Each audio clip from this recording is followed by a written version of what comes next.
पहली governor Khyber Pakhtunkhwa all parties conference के मुत्तफ़िका फैसले की रोशनी में 11 रुकनी सियासी कमेटी तश्कील दे दी गई है।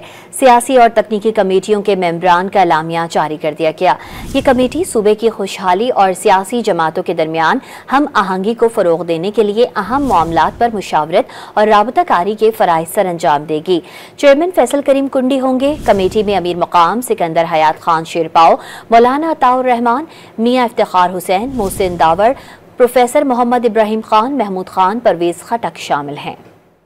पहली governor Khyber Pakhtunkhwa all parties conference के मुत्तफ़िका फैसले की रोशनी में 11 रुकनी सियासी कमेटी तश्कील दे दी गई है। सियासी और तकनीकी कमेटियों के मेंबरान का एलामिया जारी कर दिया गया। ये कमेटी सूबे की खुशहाली और सियासी जमातों के दरमियान हम आहंगी को फ़रोग़ देने के लिए अहम मामलात पर मुशावरत और राबताकारी के फ़राइज़ सर अंजाम देगी। चेयरमैन फैसल करीम कुंडी होंगे। कमेटी में अमीर मकाम सिकंदर हयात खान शेरपाओ, मौलाना अताउर रहमान, मियाँ इफ्तिखार हुसैन, मोहसिन दावर, प्रोफेसर मोहम्मद इब्राहिम खान, महमूद खान, परवेज खटक शामिल हैं।